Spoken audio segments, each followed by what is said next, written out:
오늘 말씀의 제목은 무엇입니까? 나는 세상의 빛이다. 이 요한복음에 보면 어제도 말씀드렸듯이 이 요한복음 안에 특별한 문체가 있는 거예요. 그 문체가 이제 헬라어로는 에고 에이미, 우리식으로 표현하면 나는 뭐뭐다, 나는 뭐뭐다 해가지고 예수님이 예수님 자신을 나타내시는 자기 계시, 자기 선언을 이 요한복음에서는 특별하게 이렇게 담고 있습니다. 그게 7가지로 나눠집니다. 그래서 그 가운데 어제는 예수님은 어제 어떤 분이셨죠? 생명의 떡이다라고 말씀하셨어요. 오늘은요, 나는 세상의 빛이다 말씀하셨습니다. 여러분, 어제 말씀을 잠깐 한번 상기해 본다면 예수님이 생명의 떡이라고 말씀하셨어요. 떡은 뭐 하는 것이죠? 떡은 구경하는 것이 아니에요. 떡은 장식하는 것이 아니에요. 떡은 먹는 것이죠. 먹기 위해서, 먹힘 당하기 위해서 존재하는 것이 떡입니다. 그렇기 때문에 우리는 예수님을 먹는 대상으로 여겨야 되는 것이죠. 여러분, 먹는 것은 너무나 중요합니다. 왜요? 안 먹으면 어떻게 되니까? 죽으니까요. 즉 뒤집어 얘기하면 먹는 것은 무엇과 직결되는 것입니까? 생명과 직결되는 것이에요. 그러니 무엇을 먹느냐는 너무나 중요한 것이죠. 먹느냐 못 먹느냐는 너무나 중요한 것이죠. 여러분, 예수님이 떡을 주겠다라고 말씀하지 않고 당신이 떡이라고 그렇게 말씀하셨습니다. 그러므로 예수님을 먹는 것이 중요한데 여러분 어떻게 먹습니까?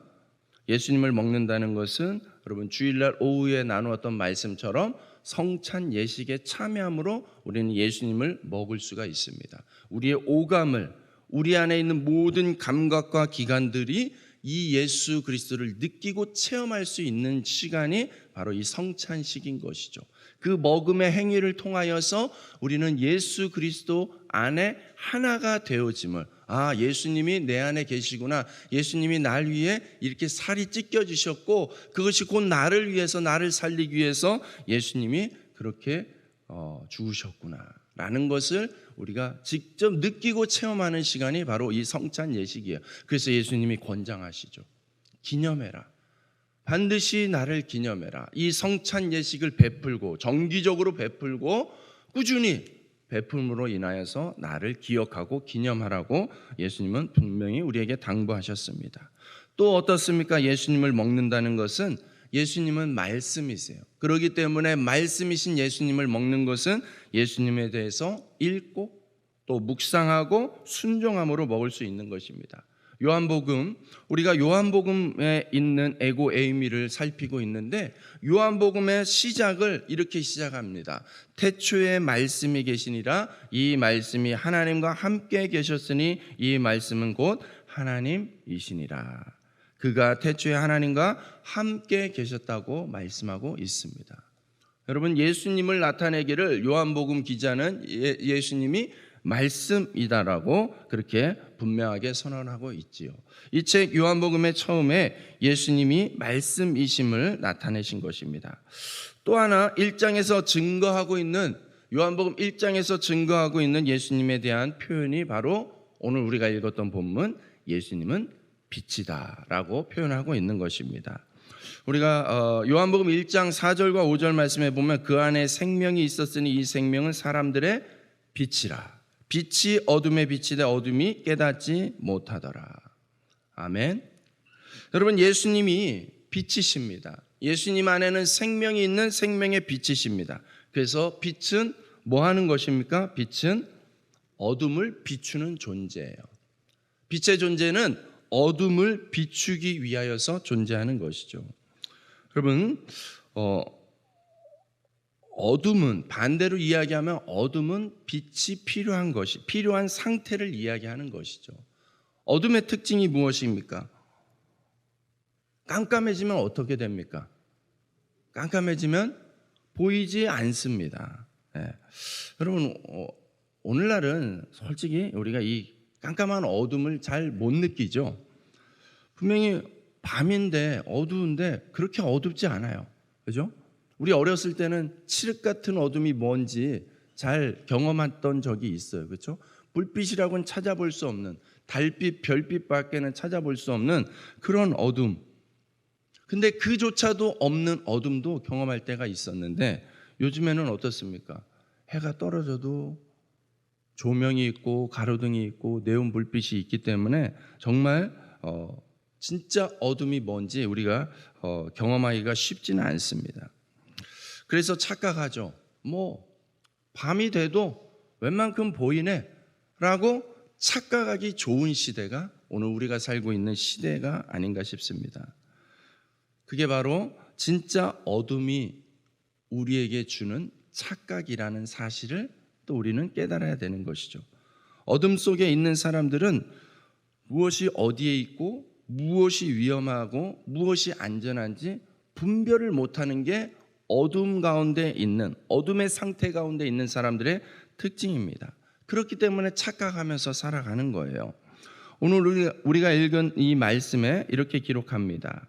예수께서 또 말씀하여 이르시되 나는 세상의 빛이니 나를 따르는 자는 어둠에 다니지 아니하고 생명의 빛을 얻으리라. 어둠에 다니지 아니하고 생명의 빛을 얻으리라.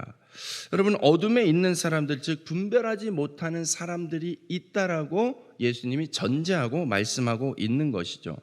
여러분, 사실 오늘 이 선언은 그 앞에 어떤 사건이 일어났어요. 그래서 그 상황을 설명하면서 오늘 이 말씀이 딱 선포되어지고 있는 거예요. 그러니 우리가 읽은 이 12절 말씀 앞에 어떤 사건이 있는지도 같이 연관해서 생각해 볼 필요가 있습니다. 어떤 일이 있었냐면 어떤 여인이 음행을 하다가 간음을 하다가 잡혀가지고 이 무리들이 예수님께 데리고 나온 거예요. 데리고 나와서 예수님께 묻죠. 이 여인 우리가 가지고 있는 율법에 의하면 돌로 쳐 죽여야 되는 죄인입니다. 현장에서 발각됐습니다. 예수님이라면 어떻게 하시겠습니까? 라고 묻는 거예요. 여러분, 예수님이 무엇이라고 대답했죠? 너희 중에 죄 없는 자가 돌로 치라고 말씀했습니다. 여러분, 이 말을 듣고 사람들이 어떻게 합니까? 이 말을 듣고 너희 중에 죄 없는 자가 먼저 돌로 치라는 이 말씀 앞에 사람들이 누구도 돌을 들지 못하죠. 뿐만 아니라 양심의 가책을 느낍니다. 그리고 하나씩 그 자리를 떠나게 된다라는 것이죠. 여러분, 그 모습을 보면서 오늘 이 말씀을 선언하고 있는 거예요. 나는 세상의 빛이다. 그러니 연관지어 생각해 보면은 사람들은 어둠 속에 있기 때문에 누가 죄인인지 알지 못한다는 거예요. 그게 어둠 속에 있는 사람들의 착각의 상태를 드러내주고 있는 것이죠. 여러분, 사람들은 드러난 죄인을 붙잡아 와서 심판하려고 했습니다. 그 행위 속에는 무엇이 전제가 되어 있습니까? 그 사람들 마음속에는 무엇이 전제가 되어 있었던 것이죠? 이 여인은 드러난 죄인입니다. 근데 나는 아니지 않습니까?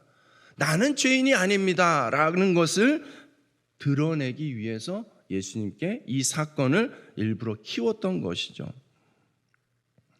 여러분, 그런 사람들의 모습 앞에 예수님께서 하신 말씀이 무엇이라고요? 죄 없는 자가 돌로 치라. 여러분, 예수님은 무엇을 또 이야기하는 것입니까? 이 여인만 죄인이냐? 이 여인만 정말 죄인이냐? 라고 이야기를 하고 있는 것입니다. 예수님은 무엇을 이야기하는 겁니까? 드러난 죄인만 죄인이 아니라는 것이죠. 우리 안에 실상은 드러나지 않은 죄의 모습, 죄인의 모습이 얼마나 많이 있냐라는 것이죠. 누구도 이 죄인이라는 이 명제 앞에 누구도 자유로울 수 없다라는 것이 예수님이 선언하고 있는 이 메시지인 것이죠.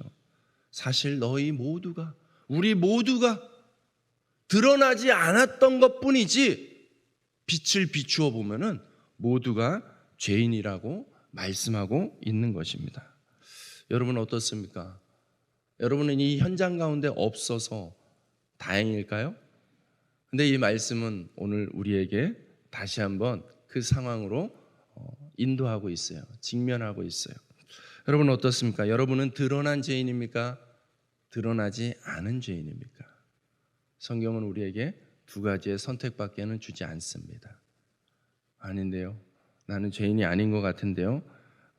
부정하고 싶고 피하고 싶지만 성경은, 예수님은 우리에게 그렇게 말씀하십니다. 너는 드러난 죄인이니 드러나지 않은 죄인이니. 여러분, 분명한 사실은 빛이 비춰지면 드러나게 되는 것이죠. 그렇기 때문에 빛이신 예수님을 만났다면 여러분, 우리가 죄인임을 인정할 수밖에 없는, 깨달을 수밖에 없는 것입니다. 우리가 주님을 만났다는 증거가 무엇입니까? 예수님을 영접했다는 증거가 무엇입니까? 그것은 바로 내가 죄인임을 깨달았다는 것, 내가 죄인임을 인정했다라는 것이죠. 이 과정을 거치지 않고 예수님을 영접했다? 있을 수 없는 일입니다. 예수님은 빛이시기 때문에 반드시 그 어둠을 밝히시고 죄를 드러내게 되는 것이죠.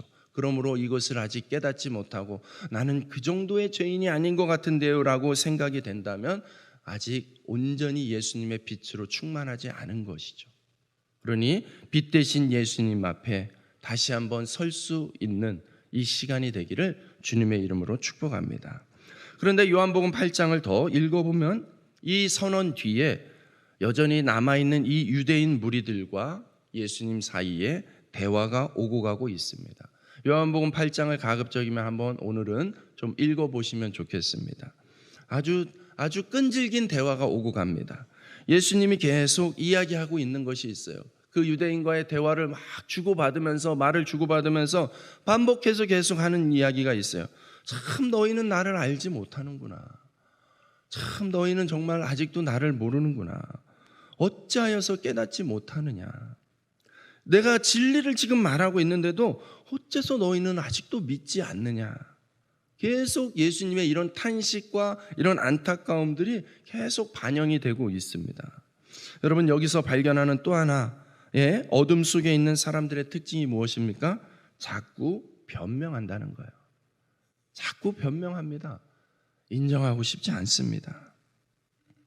예수님이 너희는 죄의 종이다 라고 말씀하니까 아니요, 우리는 종이 된 적이 없는데요. 우리는 아브라함 이후부터 종이 된 적이 한 번도 없습니다 라고 뻗팅기죠. 억지죠. 실은 그들에겐 애굽의 역사가 있는데 왜 종이 된 적이 없습니까? 그럼에도 불구하고 여전히 그들은 그런 이야기들을 자꾸 하는 것이죠. 너희가 죄의 종이다 라고 말씀하니까 아니요, 당신이 틀렸네요, 당신은 귀신 들렸네요 라고 저항합니다. 끈질기게 저항합니다. 여러분, 그러니 우리가 신앙생활하면서 예수님 한 번만 내 눈앞에 보여주시면 내가 잘 믿을 것 같은데 착각입니다. 지금 못 믿으면 보여도 못 믿습니다. 이 말씀을 읽음으로도 예수님 만나지 못하면 눈에 보여도 만나지 못하는 것입니다. 여러분, 이 유대인들이 특별히 IQ가 떨어지는 사람들입니까? 특별히 인지 능력이 없어서 그렇습니까? 그렇지 않습니다. 이들은 우리와 동일한 사람들이에요. 그런데 예수님을 눈앞에 두고도 예수님과 실제 육신적인 대화를 하면서도 불구하고 여전히 예수님이 메시아인 것을 알지 못합니다. 알지 못하는 걸까요? 인정하고 싶지 않은 걸까요? 여러분, 이 예수님과 유대인의 치열한 대화를 보면은 이들은 정말 고집부리고 있는 거예요. 정말 저항하고 있는 거예요. 여러분, 어둠 속에 익숙해지면은 오히려 드러나는 것을 힘들어합니다. 이미 이들은 깊은 어둠 속에 익숙해져 있었기 때문에 자꾸 빛이 비춰지는 게 싫습니다. 불편합니다. 두렵습니다. 그래서 자꾸 인정하지 않고 변명하면서 밀어내려고 하는 것이죠. 왜요? 드러나지 않은 죄인이기 때문에. 드러나지 않은 죄인인데 그래서 감춰진 것 같은데 그래서 없다라고 착각하고 있었는데 그것이 드러나는 것이 여전히 두렵습니다. 죄인이 드러나면은 심판받을까봐, 손가락질 당할까봐, 부끄러움을 당할까봐 드러나는 것이 너무나 두렵습니다. 창피합니다. 사랑하는 여러분, 죄에 대해서는 벌을 받아야 합니다. 죄에 대해서 벌을 받아야 하지만 여러분, 오늘 예수님의 선언을 더 눈여겨보시기 바랍니다. 더 큰 결과를 기억하시기 바랍니다. 예수님은 세상의 빛으로 오셔서 세상의 죄와 어둠을 드러내셨을 뿐만 아니라 예수님은 또한 이어지는 선언이 생명의 빛이십니다. 세상의 빛일 뿐만 아니라 생명의 빛이라고도 선언하고 있습니다. 즉 예수님의 결론은 생명인 것이죠.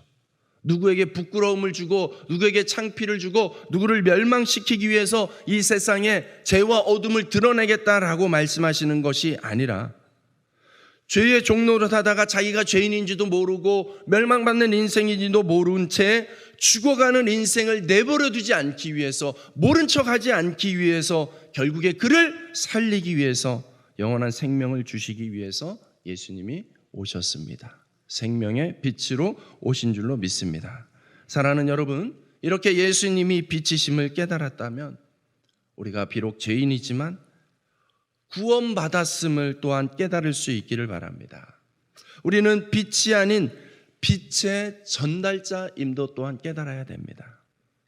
사도 요한이 요한복음 1장에서 또 이어지는 그 고백을 이렇게 합니다. 그가 증언하러 왔으니, 사도 요한 자신을 얘기하는 거예요. 그가 증언하러 왔으니 곧 빛에 대하여 증언하고 모든 사람이 자기로 말미암아 믿게 하려 함이라. 그는 이 빛이 아니요 이 빛에 대하여 증언하러 온 자라. 여기서는 사도 요한이 아니라 세례 요한입니다. 세례 요한을 일컬어서 그렇게 이야기를 하는 거예요. 즉 어찌되었든 무엇입니까? 여러분, 우리는 세례 요한과 같이 우리는 빛이 아닙니다.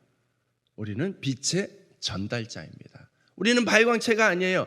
반사체라는 것을 기억할 수 있기 바랍니다. 그렇기 때문에 우리 안에 있는 흠을 발견하는 것을 여러분 어려워하지 마십시오. 우리는 당연한 거예요.